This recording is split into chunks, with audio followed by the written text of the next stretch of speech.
Hello everyone, हमारा आज का टॉपिक है आयनाइजेशन एंथैल्पी। तो आज हम देखेंगे आयनाइजेशन एंथैल्पी क्या होती है। आयनाइजेशन एंथैल्पी वो मिनिमम अमाउंट ऑफ एनर्जी होती है जिसकी हमें जरूरत होती है किसी एटम से इलेक्ट्रॉन को रिमूव कराने के लिए।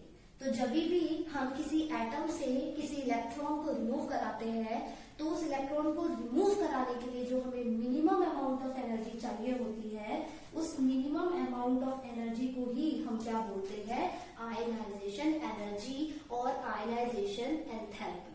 ठीक है, so how we will define the minimum amount of energy required to eject most loosely bound electron from isolated gaseous atom to convert into a gaseous cation, है ना।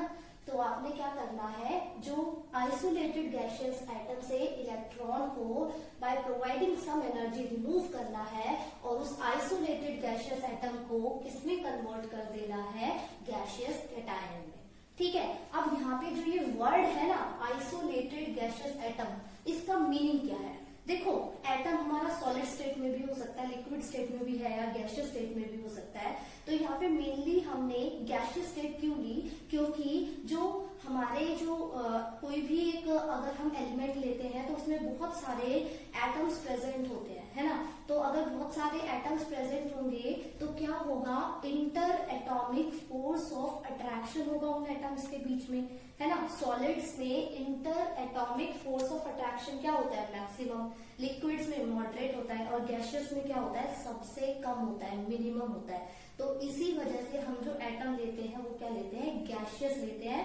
गैशियस लेने का मेन रीजन क्या होता है कि जो inter atomic force of attraction होगा बिटवीन एटम्स वो क्या होगा, बहुत ही मिनिमम होगा। और हमें जो ये आयनाइजेशन एनर्जी निकालनी होती है वो एक पर्टिकुलर एटम की निकालनी होती है, इसलिए हम यहाँ पे क्या यूज करते हैं, वर्ड आइसोलेटेड यूज करते हैं।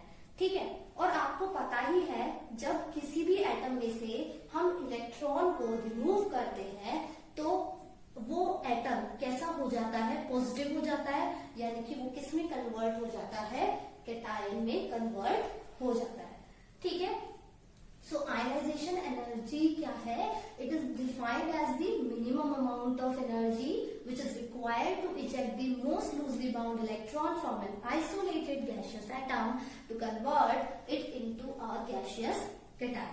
ठीक है, तो आइए हम इसको देखते हैं, इसको किस तरीके से रिप्रेजेंट करते हैं। इसको रिप्रेजेंट किया जाता है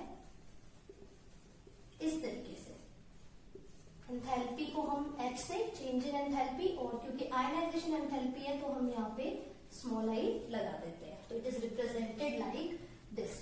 ठीक है, अब इस डेफिनेशन से हम इसको एक्सप्रेस कैसे करेंगे वो देखो। आपने क्या लेना है, मेटल एटम, क्योंकि मेटल से इलेक्ट्रॉन लूज करते हैं, तो आप क्या करोगे, मेटल आइसोलेटेड मेटल एटम लोगे, उसकी स्टेट हमने क्या ली है, गैशियस लिया। आइसोलेटेड हमने गैशियस एटम ले लिया। ठीक है, अब हमने उसको क्या किया, कुछ एनर्जी दी। वो एनर्जी क्या थी, हमारी आयनाइजेशन एनर्जी, तो उस एनर्जी को हमने कहा लिखा, यहाँ पे। ठीक है, जब आप ये आयनाइजेशन एनर्जी इस आइसोलेटेड गैशियस एटम्स को दोगे तो इसमें से क्या होगा, एक इलेक्ट्रॉन रिमूव हो जाएगा, और जैसे ही इलेक्ट्रॉन रिमूव हो जाएगा ये आइसोलेटेड गैशियस एटम किसमें कन्वर्ट हो जाएगा, गैशियस केटायन में। मान लीजिए कि मैंने गैशियस एटम से सिर्फ एक ही इलेक्ट्रॉन रिमूव कराया, तो ये हो जाएगा M प्लस, केटायन बन गया गैशियस, और एक इलेक्ट्रॉन रिमूव कराया तो +1 इलेक्ट्रॉन। क्लियर, तो इस तरीके से हम इस डेफिनेशन को एक्सप्रेस करेंगे। ठीक है, तो अगर आप चाहो तो एक एग्जांपल ले सकते हैं हम सोडियम का। ठीक है, मैं इसको सोडियम के एग्जांपल से आपको करके दिखा रही हूँ। सोडियम मैंने लिया गैशियस स्टेट में। ठीक है, उसको मैंने क्या किया, यहाँ पे इसकी जो कॉन्फ़िगरेशन है 11, दैट इज 281 इसकी कॉन्फ़िगरेशन रहेगी। आपने क्या किया, इसको एनर्जी दी। जैसे ही आप इसको एनर्जी दोगे ये किसमें कन्वर्ट हो जाएगा, Na+ गैशियस में, यानी कि अब इसके पास 2 ही शेल रह गए और इसने एक इलेक्ट्रॉन को क्या कर दिया, लूज कर दिया। ठीक है, तो this is how you will express this definition. ठीक है, अब इलेक्ट्रॉन तो 2 भी रिमूव हो सकते हैं, इलेक्ट्रॉन तो 3 भी रिमूव हो सकते हैं। तो जो हम पढ़ेंगे, क्या पढ़ेंगे अब, सक्सेसिव आयनाइजेशन एंथैल्पी, यानी कि किस तरीके से हम मल्टी इलेक्ट्रॉन्स को आउटर मोस्ट शेल से क्या कर सकते हैं, रिमूव कर सकते हैं। तो देखते हैं किस तरीके से कर सकते हैं। तो हम पढ़ते हैं सक्सेसिव आयनाइजेशन एंथैल्पी।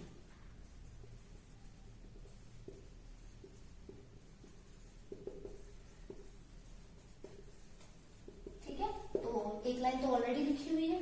तो अगर सपोज आपको आपने एक इलेक्ट्रॉन इस मेटल आइटम से रिमूव कर दिया, आप चाह रहे हो कि मैं एक और कर दूं, तो आप ये ले लो M+ गैशियस, फिर अगेन आप इसको आयनाइजेशन एंथैल्पी दो। ये इसको मान लो मैंने यहाँ 1 लिखा है, मतलब ये फर्स्ट आयनाइजेशन एंथैल्पी थी। अब मैंने इसको सेकेंड आयनाइजेशन एंथैल्पी दी इसको। ठीक है, तो अब इसमें से क्या होगा, एक इलेक्ट्रॉन और रिमूव हो जाएगा, और जब इसमें से एक इलेक्ट्रॉन और रिमूव हो जाएगा तो वो हमारा किस तरीके से लिखा जाएगा, लाइक M2+ गैशियस, और यहाँ पे कितने इलेक्ट्रॉन हो गए, 1। इसमें से एक गया, इसमें से नहीं गया। कुछ बच्चे कहेंगे मैम यहाँ से आपने यहाँ आ गए तो यहाँ 2 लिखना चाहिए था, नहीं, हमने इसमें से एक रिमूव करा, इसलिए यहाँ 1 इलेक्ट्रॉन ही आएगा। सपोज आपको थर्ड करना है रिमूव, तो इसको दोबारा लो, M2+ गैशियस एटम ले लो, इसको थर्ड आयनाइजेशन एनर्जी दे दो। जैसे आप इसे थर्ड आयनाइजेशन एनर्जी सप्लाई करोगे तो ये क्या हो जाएगा, M3+ गैशियस और प्लस में 1 इलेक्ट्रॉन। ठीक है, तो सक्सेसिव आयनाइजेशन एंथैल्पी होगी first, second and third. Clear. तो अगर आप इसे एग्जांपल्स की फॉर्म में देखना चाहें तो आप इसे एग्जांपल की फॉर्म में भी देख सकते हैं। जैसे कि अगर मैं एल्यूमिनियम मेटल के लिए देखना चाहूँ तो आप देखिएगा, मैं यहाँ लिख रही हूँ इस जगह पे एल्यूमिनियम के लिए। तो एल्यूमिनियम लिया हमने गैशियस स्टेट में, उसको मैंने फर्स्ट आयनाइजेशन एंथैल्पी दी और ये कन्वर्ट हो गया Al+ गैशियस प्लस 1 इलेक्ट्रॉन। एक ही इलेक्ट्रॉन रिमूव करा है, हमने 3 करने हैं। फिर Al+ गैशियस आइटम में हमने सेकेंड आयनाइजेशन एंथैल्पी दी, ये हो गया Al2+ gaseous plus 1 electron again. अब इसमें से एक और रिमूव कराना है, Al2+ gaseous, third ionization enthalpy हमने यहाँ दी है, ये हो गया Al3+ गैशियस प्लस 1 इलेक्ट्रॉन। तो देखा आपने किस तरीके से हमने सक्सेसिवली एक एक करके इलेक्ट्रॉन रिमूव कराया। एक साथ इलेक्ट्रॉन रिमूव नहीं होते, 1 बाय 1 इलेक्ट्रॉन्स रिमूव होते हैं और रिमूव होने का ऑर्डर कुछ इस तरीके का होता है। ठीक है, अब आपसे ये पूछ सकते हैं कि ये बताओ कि कौन सी आयनाइजेशन एंथैल्पी, कौन सी आयनाइजेशन जो एंथैल्पी है आपकी वो क्या हो जाएगी, ज्यादा होगी। तो 3 आयनाइजेशन एंथैल्पी जैसे मैंने ली है, एंथैल्पी 1, एंथैल्पी 2 एंड एंथैल्पी 3, तो तीनों में से सबसे ज्यादा आयनाइजेशन एंथैल्पी आपकी किसकी होगी। तो देखते हैं, जब आपने एल्यूमिनियम का एटॉमिक नंबर होता है 13,283, इसमें से जब आपने एक इलेक्ट्रॉन रिमूव करा तो ये हो गया 282। जैसे ही आपने एक इलेक्ट्रॉन को इसमें रिमूव करा तो इन इलेक्ट्रॉन का न्यूक्लियस से फोर्स ऑफ अट्रैक्शन बढ़ गया। फोर्स ऑफ अट्रैक्शन बढ़ गया तो क्या बढ़ गया, न्यूक्लियर चार्ज बढ़ गया। तो अब आपको पहले के कंपैरिजन में जब आप उसको सेकेंड आयनाइजेशन एंथैल्पी दोगे ज्यादा देनी पड़ेगी। क्यों? क्योंकि न्यूक्लियर चार्ज आपने एक इलेक्ट्रॉन को रिमूव करके बढ़ा दिया। ठीक है, तो जो सेकेंड आयनाइजेशन एंथैल्पी होगी वो फर्स्ट आयनाइजेशन एंथैल्पी के भी कंपैरिजन में क्या होगी, ज्यादा होगी। और जब आप सेकेंड आयनाइजेशन एंथैल्पी से आपने क्या किया, एक इलेक्ट्रॉन रिमूव करा दिया तो 1 इलेक्ट्रॉन रह गया। अब जब 2 इलेक्ट्रॉन अगर रिमूव हो गए इस आउटर मोस्ट शेल से तो अब आपका न्यूक्लियर चार्ज जो है वो और बढ़ जाएगा। और न्यूक्लियर चार्ज और बढ़ने की वजह से ये ऑल्दो 1 इलेक्ट्रॉन है आउटर मोस्ट शेल में, लेकिन ये इतना स्ट्रांगली बाउंड हो जाएगा न्यूक्लियस से कि आपको इसको रिमूव कराने के लिए सेकेंड आयनाइजेशन से भी ज्यादा एनर्जी आपको प्रोवाइड करनी पड़ेगी। तो आपको ये पता चला कि आपकी जो थर्ड आयनाइजेशन एंथैल्पी होती है वो सबसे ज्यादा ग्रेटर होती है। क्यों? With every removal of electron, the nuclear charge increases and due to increase in this nuclear charge, it becomes difficult to remove the electron from its shell. So for removing that, we have to provide or more energy, and that's why the ionization enthalpy decreases in the order like this. Clear? तो ionization enthalpy आपकी third ionization enthalpy सबसे greatest होती है, क्योंकि जब हम third electron को remove करते हैं तो उस टाइम पे आपका न्यूक्लियर चार्ज इतना ज्यादा बढ़ जाता है कि उसे रिमूव कराने के लिए हमें बहुत ज्यादा एनर्जी देनी पड़ती है. Okay, so these are the factors that govern the ionization enthalpy. So your first factor is nuclear charge. तो जब भी हम न्यूक्लियर चार्ज को बढ़ाएंगे, न्यूक्लियर चार्ज को बढ़ाने का क्या मतलब है, इलेक्ट्रॉन का न्यूक्लियस से फोर्स ऑफ अट्रैक्शन को बढ़ाना.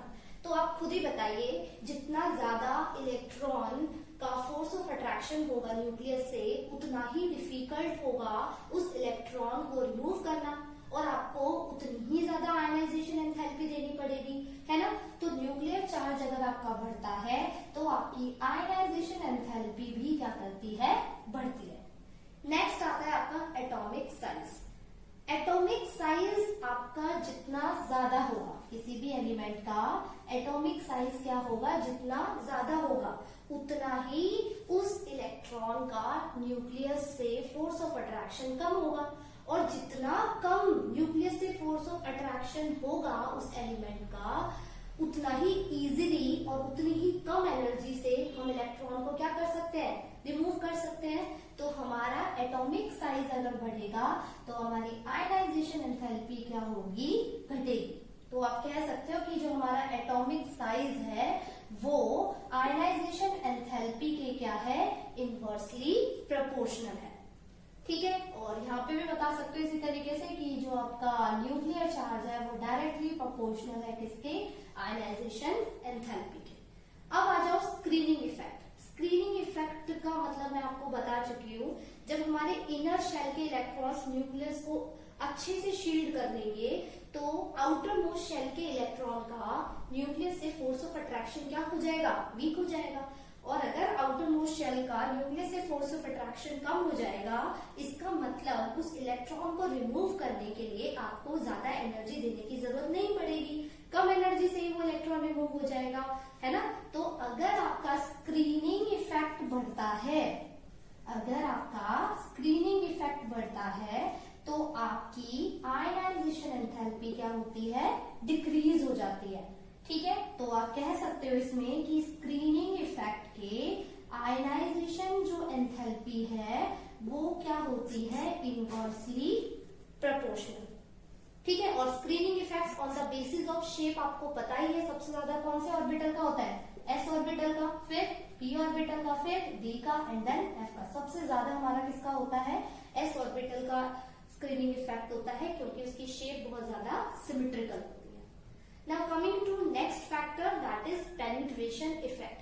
Penetration का मतलब होता है किसी चीज के आर पार जाना और किसी चीज का बहुत ज्यादा क्या होना, न्यूक्लियस के करीब होना, है ना. तो जो कौन सी सबशेल न्यूक्लियस के सबसे ज्यादा करीब होती है, कौन सी सबशेल होती है, हमारी एस सबशेल. तो पेनिट्रेशन इफेक्ट उसी ऑर्बिटल का सबसे ज्यादा होगा जो न्यूक्लियस के सबसे ज्यादा क्या होगा, क्लोज होगा, है ना. तो सबसे ज्यादा हमारा किसका होता है, एस का पेनिट्रेशन इफेक्ट ज्यादा होता है, पी का होता है, देन डी का होता है, देन एफ का होता है. और एस का सबसे ज्यादा होने का रीजन सिर्फ एक ही है कि उसकी शेप जो होती है वो क्या होती है, बहुत ज्यादा सिमेट्रिकल होती है. ठीक है, और एस ऑर्बिटल न्यूक्लियस के बहुत ज्यादा क्लोज लाई करता है, इसीलिए इस ऑर्बिटल का जो पेनिट्रेशन इफेक्ट है वो सबसे ज्यादा होता है. ठीक है, तो अगर आपका पेनिट्रेशन इफेक्ट जो है अगर वो बढ़ता है तो आपकी आयनाइजेशन एंथैल्पी भी क्या होती है, बढ़ती है.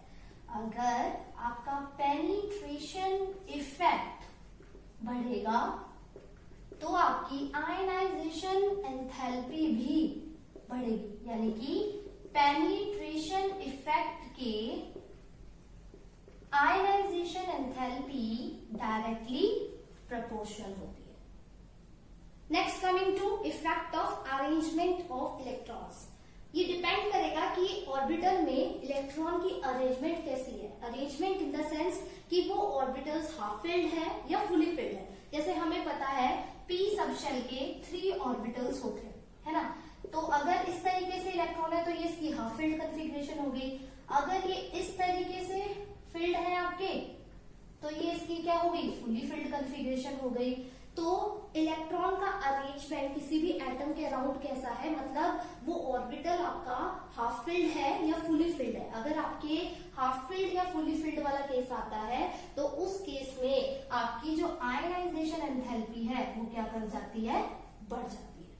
ठीक है, so these are the factors that governs the ionization enthalpy. First one, nuclear charge, then atomic size, then screening effect, penetration effect and the effect of arrangement of electrons.